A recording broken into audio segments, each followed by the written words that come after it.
up in today's show, goals and more goals. Attacking footy is back. And how Darcy Fogarty's friendship helped a youngster's recovery. Hi everyone, I'm Mark Bickley and welcome to the Optus Crows Show as we fly as one in 2021. But first, as the year unfolds, you can sometimes overlook those who have been left behind. For example, Wayne Milera's season was over even before it started, struck down by a ruptured patella tendon back in February. But the pain of again spending months in rehab has been eased by the birth of his first child, Carter. So the Crows now working their way through centre wing, Milera ran into trouble, but again, great to see him playing out there. It's obviously tough and frustrating to watch games. I guess after last year, missing a bit of footy last year, and then for it to happen again, that's probably been the hardest part about it. As a player, you want to be out there playing, you don't want to be sitting on the boundary line. And recovery's going pretty well at the moment. It's sort of obviously going to be a pretty slow recovery, but yeah, I'm sort of off the crutches now. I'm about 7 weeks in. It's just sort of been a lot of upper body cross strains and upper body weights. Yeah, he's born on the 30th of March. Pretty proud moment for myself and my partner Nina. She's going really well. She's enjoying it, which is good, and she loves him and can't get enough of him, as I. Nina was like 41 weeks, so I think if she had it any earlier, there probably would have been a bit more issues with the knee. But I've been able to like get around without any trouble, so it's been pretty good. I think the timings for that sort of thing it's worked out pretty well. Junior has certainly had a terrible run with injuries. Only 2 games last year and just 62 in 6 seasons. Now, I'm sure you'd all agree AFL footy is a much better game in 2021. It's faster, more direct and less congested. With play opening up, there are more scoring opportunities and big forwards like Taylor Walker are becoming a force once more. So, what's contributing to this transformation? Crows data and football strategist Chris Sheedy is one of the drivers. Tex on the bounce, spins, kicks, brilliant! Vintage Tex Walker. Scoring seems to have improved, even accounting for the longer game time. You know, scoring's gone up probably about 17 points per team. Jimmy Rowe, you can just about put it in the book. Scoring from both sources seems to improve, so we're not seeing a trend in intercept score or just stoppage. Both have increased pretty much about the same from last year. Teams just seem to be a lot more aggressive in their defence, which means that, you know, teams can get more scoring out the back. Use the body, got rid of Lemons, and roll through a little bit of McAdam goal. Marks and kicks have gone up, so a lot more general play marking. Teams are using the ball a bit better. We're seeing the man on the mark, you know, not being able to influence the kicker. So that might be opening up those short 45s into the corridor for a lot of teams. Inside kick delightful. Hamill's off and running. Short kicking just means the game looks faster, and probably is, to be fair. There's going to be 50. Tex Walker moving. So it is a new one for the players in the heat of the moment.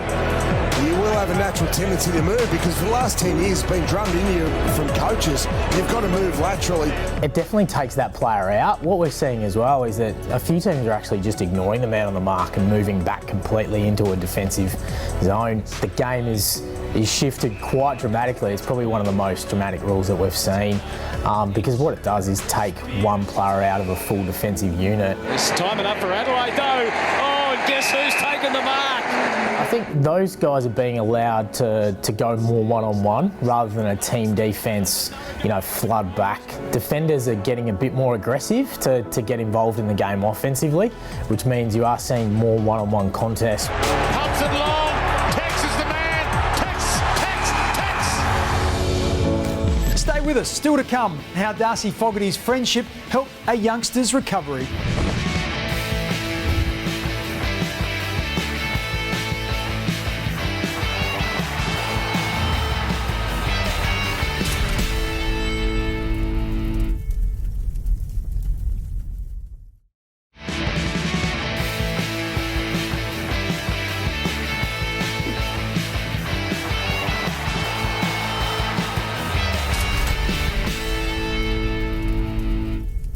Welcome back.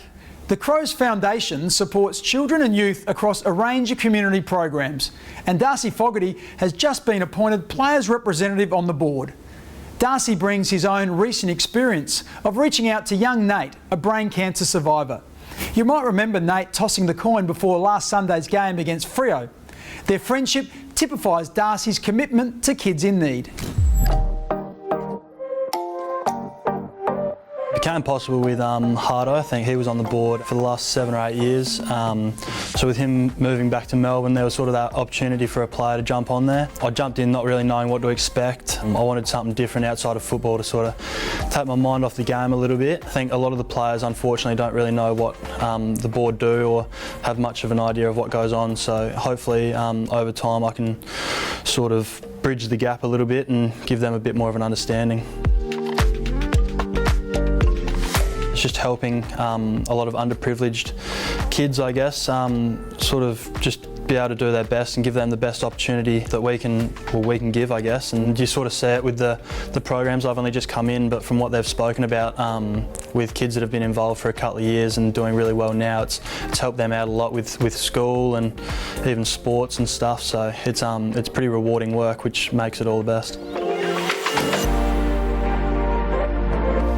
So Nate's auntie sent an email into the club and then a few of the boys got in contact with him. Unfortunately, it was in the middle of his treatment and COVID, so we couldn't meet up or get him down to the club. I was lucky enough to play a few video games with him and sort of get an idea of what his character's like, and he's a really, really nice young man. So to be able to sort of build a little bit of connection with that and then meet him today was really good. And yeah, he's doing really well now and all the boys loved meeting him.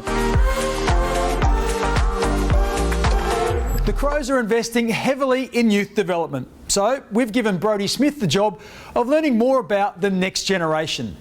A few weeks ago, he caught up with Lachie Gollant. In this segment, delivered by Thomas Farms, it's the turn of another Lachie Gollant, to face the questions. This week we're joined by Lachie Gollant.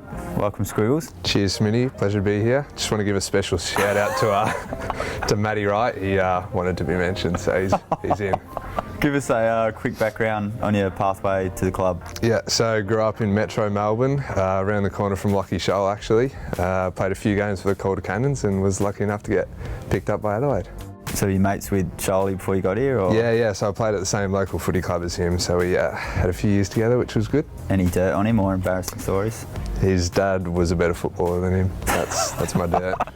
Fair enough. Any nicknames around the club? Yeah, I get Squiggles, unfortunately. Yeah, background of Squiggles. So I thought I'd get a little Christmas present for my younger sister, so I got the boys to sign a jumper for me and got the nickname Mr. Signature, which soon became Squiggles, and it's stuck. So. Living arrangements at the moment? Yeah, unfortunately I live with Ronan O'Connor. Contrary to popular belief, I do everything around the house and he's useless. He said you do nothing. Well, that's not true. He's lying to you, Smitty. So you're the better cook? I am the better cook. I make a mean risotto. Wow, okay. Well, there goes my next question. So what's Rock's go-to meal? He was pretty happy with everything he does. Yeah, well, he's all right at times. I guess maybe his chicken's all right. Okay. Nice roast chicken. Nice. Thanks for joining us. Cheers, Smitty. Thank you. One of those helping develop the next crop of AFL stars is Doc Clark. But as we know, he has an even bigger role at the club, and that's how we'll meet him shortly.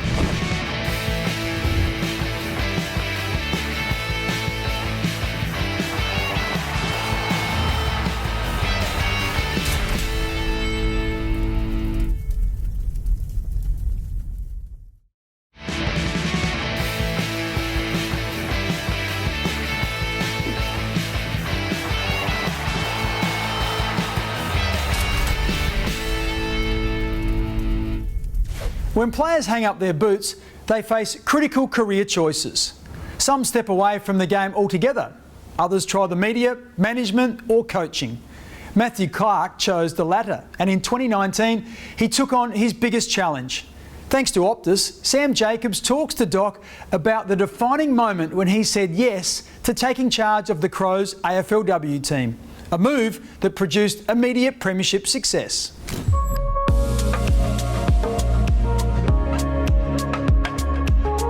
Hello Crows fans, I'm here with current AFLW coach Matthew Clark. Doc, your moment that started with a yes was when you accepted the job of coaching the AFLW team.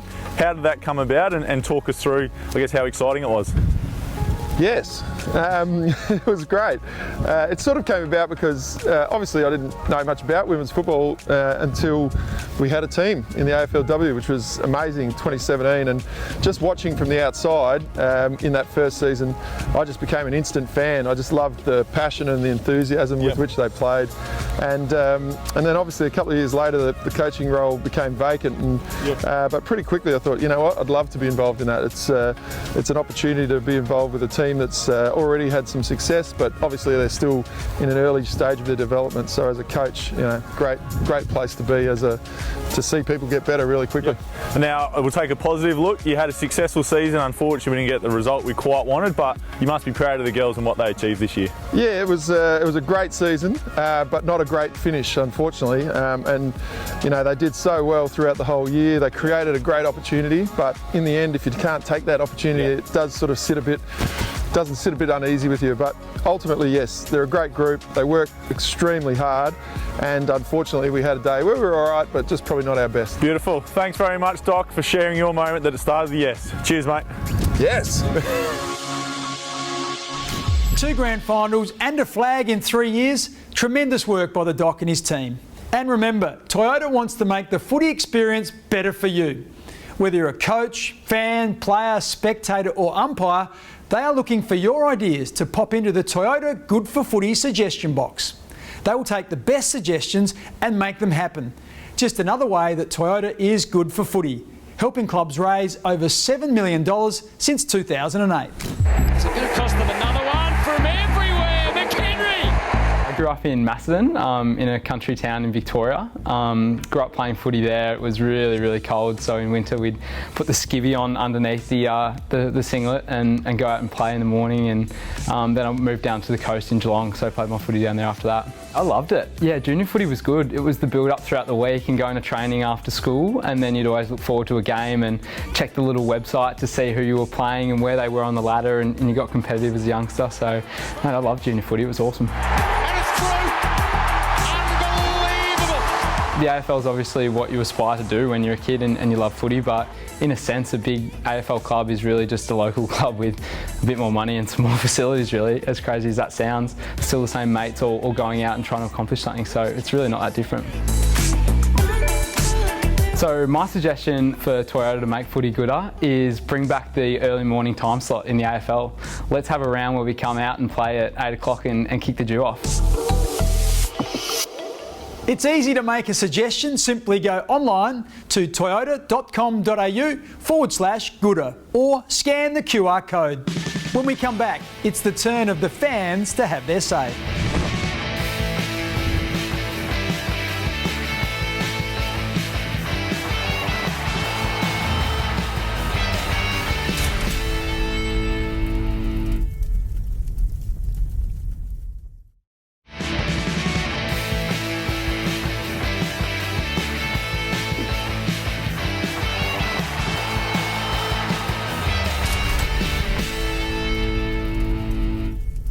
Players are always willing to recall their own memorable moments in the club's 30-year history.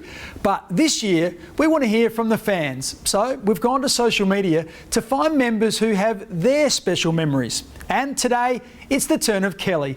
On the day of the 97 grand final, she was working in, of all places, the Port Adelaide merchandise shop. Thanks to Benny Bank, we'll let Kelly explain. The only player on the ground that played in a winning grand final side. He may do it again. German goals. The 1997 grand final. I was actually working at the Port Adelaide Football Club in their gear shop, and yeah, my boss and everyone else were off at the grand final, and she said, I'll bring your TV in if you want, you can watch it, and I was like, okay, did that. Back towards Had my Crows grand final t-shirt on underneath my work shirt. I actually was cheering at one stage. It was very, very quiet, as you could imagine, and one of them said, oh, we usually cheer for the team that we barrack for, and I said, I am. And he just looked at me in a bit of disgrace and kind of walked out. Gollant gets another goal. Jarman again, round the body, down to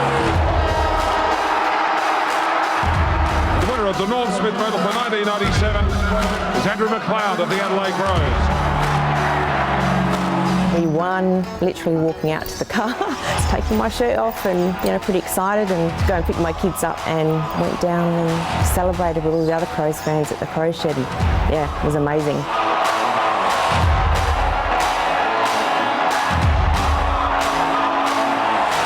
Electrifying atmosphere. I can't even describe it. It was, one of the best feelings, and everyone was just like one big family down there. Everyone was just ecstatic. Yeah, it was amazing. Certainly a day to remember, Kelly. Okay, time to go out among the spectators and look for our Toyota Crow in the crowd. Lots of faces. Let's settle on you. If you recognise yourself, email faceinthecrowd@afc.com.au with photo ID to claim your prize. And what a prize! 2 tickets to Toyota's exclusive Hilux Hill Unbreakable Zone at Adelaide Oval. Terms and conditions apply, so check out our website for details. That just about wraps up the Optus Crows Show. Don't forget to check out @The Crows Show on Twitter for all the latest news, and keep an eye on the club's social media accounts, Facebook, Twitter and Instagram. Thanks for your company today, and I look forward to joining you again next week. Bye for now.